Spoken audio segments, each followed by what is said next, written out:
They laughed first. That was their mistake. When Ibrahim Traoré stood before a World Bank panel and began laying out his vision for Burkina Faso, the reaction from some members of that room was not engagement. It was not curiosity. It was not the careful attention you would expect from people who claim to be dedicated to African development. The reaction was dismissal, light mockery, the kind of condescending amusement that powerful institutions reserve for leaders who refuse to speak the language of dependency. But something happened in that room that the panel did not plan for, Traoré replied, not with anger, not with the kind of emotional outburst that could be easily discredited and filed away. He replied with clarity, with historical grounding, with the kind of political confidence that comes not from preparation for one speech, but from a deep understanding of what Africa has endured, what it has been denied, and what it is capable of building when the right conditions exist. His reply did not just challenge the panel, it exposed the entire framework they operate within. And that is why this moment matters. Because this was not simply one young African leader standing in a room full of economists and financiers. This was a direct confrontation between two visions of Africa's future. One vision that says Africa must remain integrated into external financial systems on terms it did not design and cannot fully control. And another vision that says Africa must build from within, on its own terms, for its own people, with its own sovereignty intact. That confrontation did not stay in the room. Before we continue, let us know in the comments where you're watching from, and don't forget to like, share, and subscribe to the channel. The World Bank did not become the world's most powerful development institution by accident. It was built through decades of strategic positioning, political leverage, and a very careful management of who gets funding, on what terms, and under what conditions.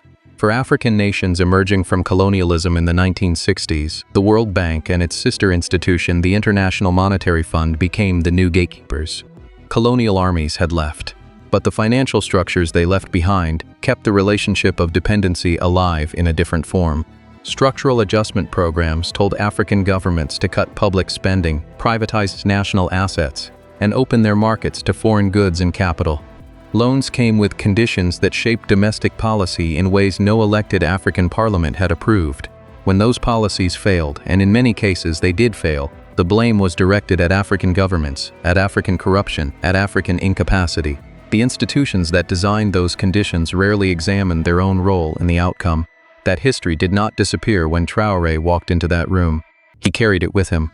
And anyone who understood that history could see exactly what was happening when the panel began to treat his ideas with amusement. This was not a new situation. This was the same old dynamic dressed in modern language. But that was not the real issue. The real issue was what Traoré did with that dynamic. He had come to discuss Burkina Faso's path forward. Not the path the World Bank preferred. Not the path that kept Ouagadougou tied to financial conditions designed in Washington. He came to talk about a path rooted in what Burkina Faso actually has: its land, its agriculture, its mineral wealth, its people, its capacity to build regional supply chains and reduce the chronic import dependency that drains national revenue and suppresses local industries year after year. The panel's response suggested they were not interested in that conversation. They wanted to redirect, to moderate, to steer the discussion back toward familiar frameworks. And when Traoré pushed back, when he made clear that he was not there to accept the standard script, the atmosphere shifted. What some in the room found amusing was precisely the thing that made Traoré dangerous in their eyes. Not dangerous in a physical sense, dangerous in a structural sense. Because a leader who articulates an alternative framework with confidence and clarity challenges something deeper than any single policy disagreement. He challenges the assumption that the framework itself is inevitable. That is what made this so explosive. And that is where the real problem began, not for Traoré, but for those who laughed. The mocking response did not stay private. In the age of political commentary, viral content, and diaspora networks that connect Africans from Lagos to London to Atlanta, what happens in a conference room does not stay there. Clips circulated, descriptions spread, commentary exploded across platforms, and the overwhelming reaction across African political audiences was not confusion or ambivalence. It was recognition. People recognized the dynamic immediately. They had seen it before, African leaders speaking in global forums and being subtly or not so subtly managed, redirected, or dismissed. The World Bank panel's reaction toward Traoré became a symbol of something much larger than one meeting. It became a symbol of how African agency is routinely minimized in the very institutions that claim to serve African interests.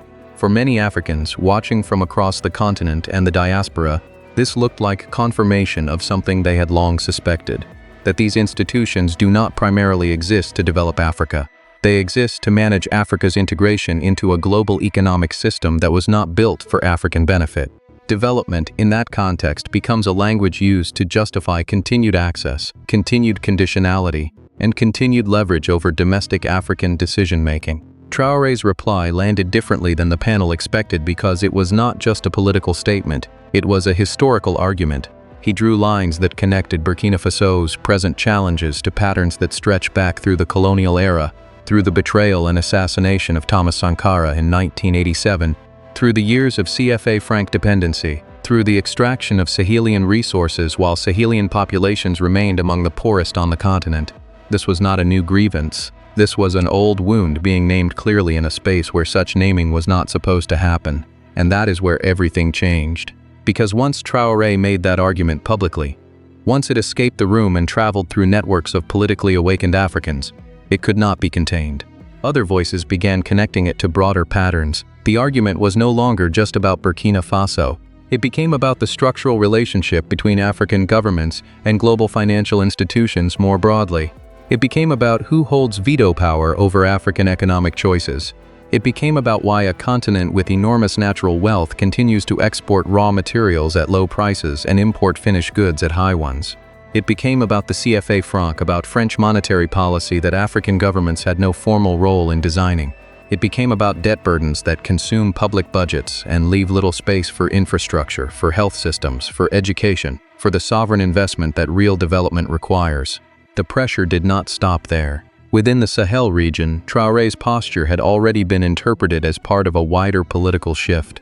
Burkina Faso, Mali, and Niger had formed the Alliance of Sahel States, known by its French acronym AES, after a series of military transitions in each country that rejected the political frameworks previously dominant in the region. ECOWAS had responded with diplomatic pressure and threatened sanctions. France had seen its military presence expelled. The United States expressed concern. The European Union watched carefully. Each of these external actors had a different level of investment in the old order, and each had reason to be uncomfortable with what the AES represented. But Traoré's confrontation at the World Bank panel added a new dimension to that discomfort. It moved the argument from military and diplomatic terrain into economic and ideological terrain, and that is more dangerous for the established order than troop movements or flag changes. Because ideas travel further than soldiers. And ideas that explain why dependency persists, that name the mechanisms of control clearly, that offer an alternative framework grounded in African history and African capacity. Those ideas challenge not just one government or one alliance, but the entire narrative infrastructure that justifies the relationship between Africa and its creditors. What happened next made the situation even worse. For those who wanted the moment forgotten, African economists, commentators, academics, and political analysts began engaging seriously with what Traoré had said, not because they agreed with every position he holds, not because they are uncritical supporters of military governance or see no complications in how the AES transitions have played out on the ground, but because the core argument that Africa cannot develop sustainably within a financial system designed to extract rather than build is one that serious thinkers have been making for decades. Traoré gave it a platform, he gave it a face. He gave it a moment of confrontation that made it visible to audiences who might not have engaged with academic literature or policy papers, but who watched clips on their phones and understood the dynamic immediately. This is why the reaction was so strong. And this is where the contradictions became impossible to ignore. The World Bank and institutions like it regularly publish reports about African development. They talk about poverty reduction, about infrastructure gaps, about the need for better governance and stronger institutions. They position themselves as partners in African progress. But when an African leader walks into their space and challenges the foundational assumptions of the partnership, when he suggests that the terms of engagement must be renegotiated on different grounds, the response is not engagement. The response is management. The response is the kind of condescension that reveals what the relationship actually is beneath the language of partnership. Traoré exposed that contradiction in real time, and the panel's reaction made the exposure more powerful than any speech he could have prepared, because they proved his point without realizing they were doing it. Now, the question became, what would the broader African political world do with this moment? The answer came from multiple directions at once. In South Africa, voices connected to the economic freedom fighters, led by Julius Malema, amplified the moment as evidence of the systemic problem they had long argued existed. Malema has his own complex political positioning and his own critics, but his platform reaches millions, and his framing of the World Bank panel's behavior as representative of a deeper contempt for African political autonomy resonated with large audiences across the continent. In the diaspora, writers and commentators connected the moment to longer histories of economic marginalization, to the way African leaders who step outside accepted frameworks are routinely treated as unstable, dangerous, or simply misguided. In some East African circles, the moment sparked renewed debate about currency independence and whether African economies could develop real industrial capacity under current monetary arrangements. In Nigeria, where economic pressures under Tinubu's government had already generated enormous public frustration, observers noted the contrast between Traoré's confrontational posture toward external financial institutions and the direction of Nigeria's own economic policies, which critics argued remained heavily aligned with conditions preferred by external creditors. That contrast became its own political commentary. Tinubu had inherited an economy under severe pressure. The removal of the fuel subsidy, the liberalization of the naira, the opening of Nigerian monetary policy to market forces. These moves were widely interpreted as responses to pressure from the IMF and international creditors. Whether that interpretation is fully accurate is debated, but the optics were damaging. And in the context of Traoré's confrontation at the World Bank panel, the optics became even more politically charged, because the African political conversation was now framing things in terms of a clear choice. On one side, leaders who confront the external financial architecture, who resist conditionality, who speak of sovereignty as a practical economic principle and not just a rhetorical one. On the other side, leaders who, fairly or unfairly, are seen as accommodating the same architecture, accepting its terms, and managing their populations within constraints that serve interests beyond their borders. That framing is not always fully fair. Governance is complicated.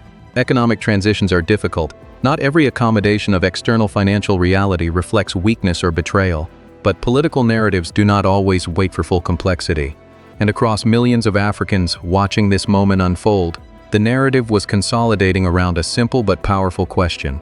Whose side are you on? That is what made this so much bigger than one panel in one room. And suddenly, this was no longer just about Traoré. It was about the entire continental conversation over what African sovereignty actually means in practical terms. It was about whether African governments can exercise genuine autonomy over their economic choices.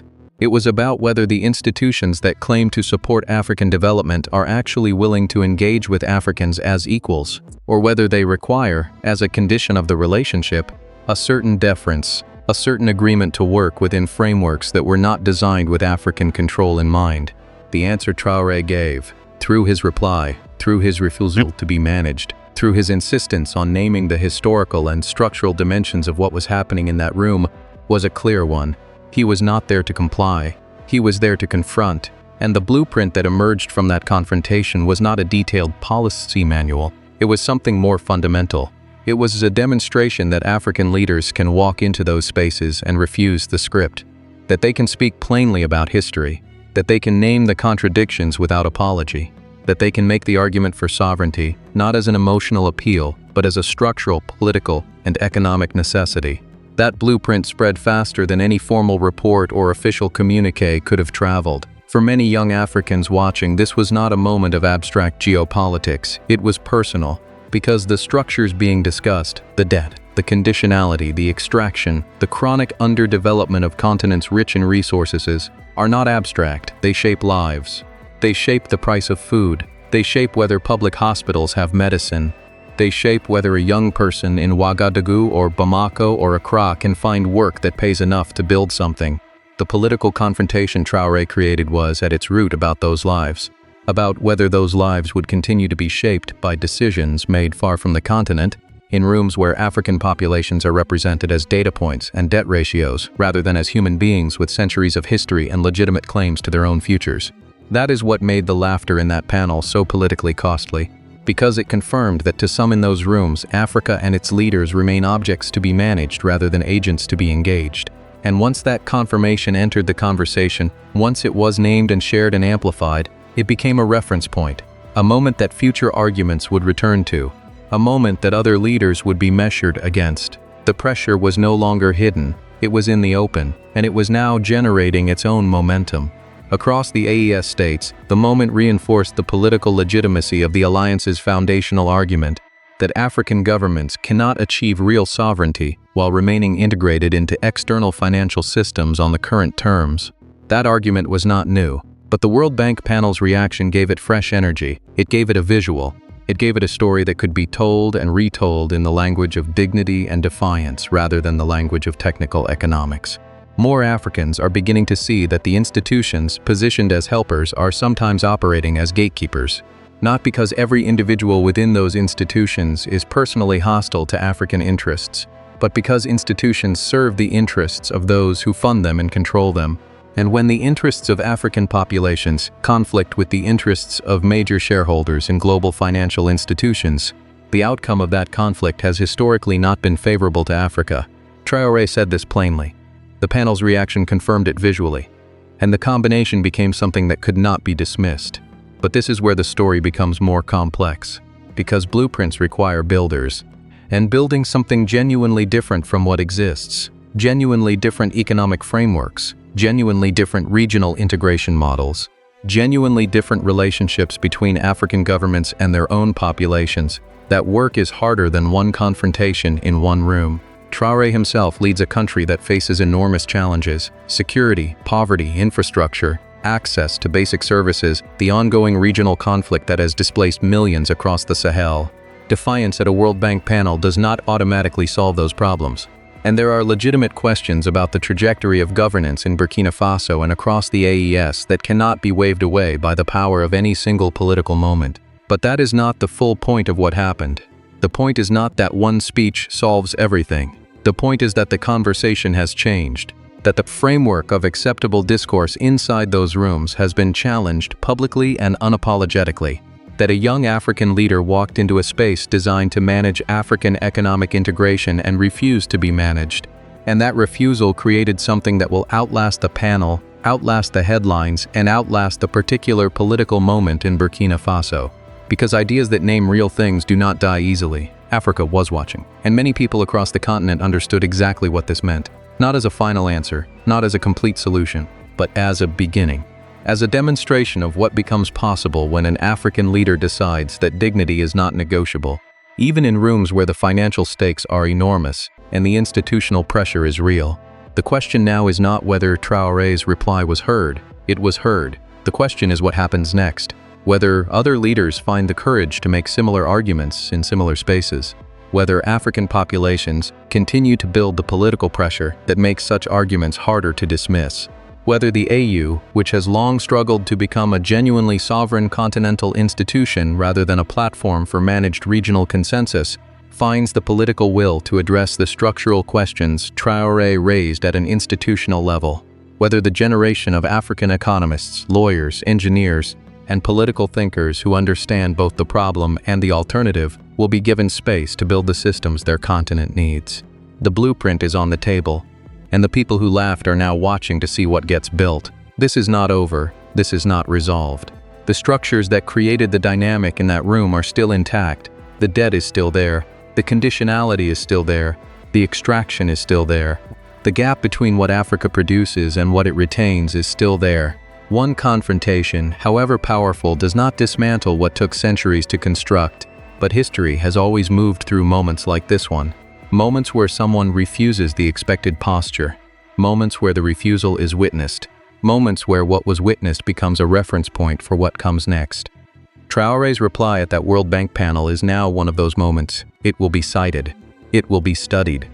It will be returned to by leaders who are trying to find language for a position that has long existed, but has often lacked a public moment to crystallize around.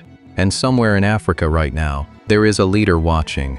A leader who has felt the same pressure in different rooms. A leader who has been handed the same script and asked to perform the same compliance. A leader who is now thinking about what it would mean to reply the way Traoré replied. Not with chaos, not with recklessness, but with clarity, with historical grounding. With the kind of sovereign confidence that says, we know what this system has done to us, we know what we need to build, and we are no longer asking for permission to begin. That is the blueprint. And the continent is still deciding what to do with it.